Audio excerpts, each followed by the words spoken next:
সংস্কৃত সাহিত্যের বিখ্যাত নাট্যকার অর্থাৎ সংস্কৃত সাহিত্যের উজ্জ্বলতম জ্যোতিষ্কই বলা যেতে পারে। তিনি 3টি নাটক রচনা করেছিলেন: মালবিকাগ্নিমিত্রম, বিক্রমবর্ষীয়ম এবং অভিজ্ঞান শকুন্তলম। তার মধ্যে বিখ্যাত এবং আমাদের ক্লাস 9-এর পাঠ্য বিষয় ধীবর বৃত্তান্ত নাটকটি ওই অভিজ্ঞান শকুন্তলম নাটক থেকেই নেওয়া। তো এই নাটকটি ধীবর বৃত্তান্ত বলতে ধীবরের আংটি পাওয়ার ঘটনা সব কিছু এখানে বর্ণনা করা হয়েছে, কিন্তু আসলে এর পূর্ব যে কথা, সেই পূর্ব কথা জানাটা খুব জরুরি, কারণ এই পূর্ব কথা থেকে অনেক প্রশ্ন এসে থাকে এবং পূর্ব কথাটা জানলে নাটকটা বুঝতেও অনেক সুবিধা হয়। তো দেখা যাচ্ছে পূর্ব কথাতে কি না, একদিন ঋষিকর্ণ যাচ্ছেন, যেতে যেতে দেখতে পান যে শকুন পাখিরা, কয়েকটা শকুন পাখি তাদের ডানায় একটা ছোট্ট বাচ্চাকে, ফুটফুটে বাচ্চাকে কী করেছে না, ঢাকা দিয়ে রেখেছে। তো তিনি অবাক হলেন এবং নিয়ে আশ্রমে গেলেন এবং সেই বাচ্চার কারণ কি না, সে যেহেতু শকুনি পাখি যেহেতু ডানা দিয়ে ঘিরে রেখেছে, তাই তার নাম রাখলেন শকুন্তলা। তো তারপর সেখানকার ঋষি মাতা গৌতমীর তত্ত্বাবধানে সেই শকুন্তলা বড় হতে লাগলো। তার 2 সখী অনুষ প্রিয়ঙ্বদা, তারাও বড় হতে লাগলো সঙ্গে। তো শকুন্তলা যখন বয়স বাড়লো, বিবাহযোগ্য হয়ে উঠল, তখন ঋষিকর্ণ তপস্যায় গেলেন, কারণ তার যাতে বিবাহের পাত্র বর পাওয়া যায়। তো তিনি চলে গেলেন তপস্যায়। এদিকে হস্তিনাপুরের রাজা দুষ্মন্ত, সেই দুষ্মন্ত তিনি কি করলেন না, মৃগ হয়া করতে, পশু শিকার করতে তিনি তপোবনে এলেন। তো সেখানে তিনি তার পিছনে ধাওয়া করলেন এবং হরিণ শিশুটা ছুটে এসে প্রবেশ করল তপোবনের মধ্যে। তো তখন ঋষি বালকরা বলছেন যে রাজা মারবেন না, এটা আশ্রমের হরিণ শিশু। তো তখন তিনি সেটা মারা থেকে বিরত হলেন এবং তিনি ঘুরে দেখতে লাগলেন তপোবনটা। তো সেখানে ঘুরে দেখার সময় সেখানে তিনি দেখতে পেলেন এক অতি সুন্দরী রূপবতী এক যুবতী নারীকে। তিনি কি করছিলেন না, তিনি গাছে জল দিচ্ছিলেন। তো দেখার পরে তিনি তার প্রেমে পড়লেন, তার রূপ দেখে তার প্রেমে পড়ার পর তিনি যখন তাকে প্রস্তাব দিলেন, এদিকে শকুন্তলারও তাকে খুব ভালো লাগলো। তারপর তিনি তাদের দুজনের ভালো লাগার পর তারা ঋষিকর্ণের অনুপস্থিতিতে শকুন্তলাকে দুষ্মন্ত বিয়ে করলেন।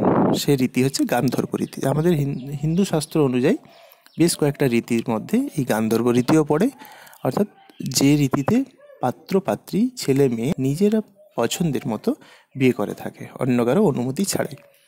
তো সেই রীতিতে দুষ্মন্ত বিয়ে করলেন এবং তারা সেখানে কয়েকদিন কাটালেন দুষ্মন্ত। এমন সময় সেখানে মাতার ডাক এলো এবং দুষ্মন্তকে চলে যেতে হলো। যাওয়ার সময় তিনি একটা আংটি শকুন্তলার হাতে পরিয়ে দিয়ে তিনি চলে গেলেন হস্তিনাপুরে এবং বলে গেলেন যে কিছুদিন পরেই তিনি কোনো দূত পাঠাবেন শকুন্তলাকে নিয়ে যাওয়ার জন্য। এদিকে তিনি চলে গেলেন এবং রাজকাজে ব্যস্ত হয়ে যাওয়ার পর তিনি আর কাউকে পাঠাতে ভুলে গেলেন। শকুন্তলা এদিকে স্বামীর চিন্তায় মগ্ন। সে সময় ঋষি দুর্বাস নামে আছে, যিনি খুব অতি সহজেই যিনি ক্রুদ্ধ হয়ে যান। তো তিনি এসে পৌঁছালেন এবং কোথায় পৌঁছালেন না, তপোবনে পৌঁছানোর পর তিনি বলছেন যে আমি এসেছি।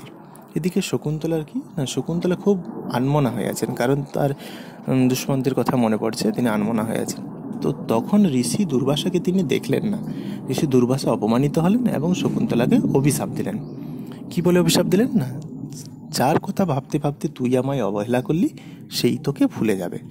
তো সেই অভিশাপটাও শকুন্তলা শুনতে পেলেন না। তখন তার এক সখী প্রিয়ঙ্বদা তিনি ছুটে এসে ঋষির কাছে ক্ষমা চাইলেন এবং ঋষিকে সন্তুষ্ট করলেন।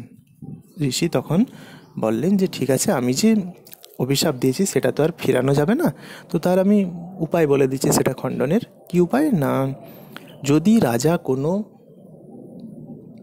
কিছু স্মারক চিহ্ন শকুন্তলাকে দিয়ে গিয়ে থাকেন, তবে সেই স্মারক চিহ্ন যদি দুষ্মন্তকে দেখানো যায়, তাহলে তার আবার পুনরায় স্মৃতি ফিরে আসবে। তো সেই কথা প্রিয়ংবদা কাউকে বলল না, সে তার মধ্যেই রাখলো। এবং প্রিয়ংবদা মনে করলো যে হ্যাঁ, দুষ্মন্ত তো একটা আংটি দিয়ে গেছেন, তাহলে সেটা দেখালেই শকুন্তলাকে চিনতে পারবেন।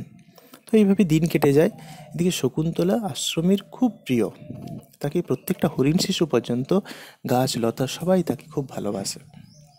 এমন সময় শকুন্তলা অন্তঃসত্ত্বা। সে সময় ঋষিকর্ণ কী করলেন, তিনি ঠিক করলেন যে তাকে পাঠিয়ে দেবেন। শকুন্তলার পালিত পিতা ঋষি করলেন তাকে শ্বশুর বাড়ি পাঠিয়ে দেবেন, অর্থাৎ দুষ্মন্তের কাছে। তো স্বাভাবিকভাবে পালকি করে তারা শকুন্তলা যেতে লাগলেন। যাওয়ার সময় তিনি শচী তীর্থে স্নান করতে গেলেন। তো সেই স্নান করতে গিয়ে তিনি যখন স্নান করার পর জলে অঞ্জলি দিলেন, অঞ্জলি দেওয়ার সময় তার হাতের আংটি খুলে পড়ে যায়। তো শকুন্তলার কিন্তু সেটা জানা ছিল না যে তাকে সেই আংটি দেখাতে হবে। প্রিয়ংবদা শুধু একটা কথাই বলেছিল যে এই আংটিটা রাজাকে দেখাবি। তো স্বাভাবিকভাবেই তারপর কী হবে বুঝতে পারছো, যে শকুন্তলা সে আংটি ছাড়াই সেখানে যায় এবং তাকে অপমান করে দুষ্মন্ত সেখান থেকে তাড়িয়ে দেয়। কারণ দুষ্মন্ত রাজা, তিনি বুঝতে পারতেন যে তাকে যে কেউ, যে কোনো নারী তাকে চাইবে, এই নারীও হয়তো কোনো ছলনাময়ী নারী, তাই তাকে তাড়িয়ে দেওয়া হয়। এবার ঘটনাক্রমে কি হলো না, ঘটনাক্রমে সেই আংটি শচীদিতে একটা রুই মাছ খেয়ে ফেলে, এবং সেই আংটি খাওয়ার পর সেই রুই মাছটাকে আবার ধরে ফেলে না আমাদের ধীবর বৃত্তান্ত নাটকের যে ধীবর, সেই ধীবর।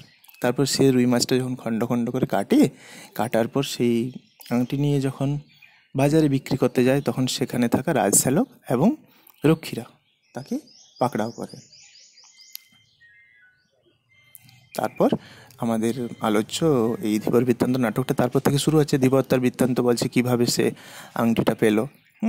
তো এখান থেকে বেশ কিছু প্রশ্ন তোমরা পেয়ে যাচ্ছ। এই প্রশ্নগুলো আমি অন্য একটা ভিডিওতে আলোচনা করব। যদি ভিডিওটা ভালো লাগে অবশ্যই লাইক করো এবং চ্যানেলটিকে সাবস্ক্রাইব করো, কারণ তোমাদের সাবস্ক্রাইব এবং লাইক থেকেই আমি অনুপ্রাণিত হয়ে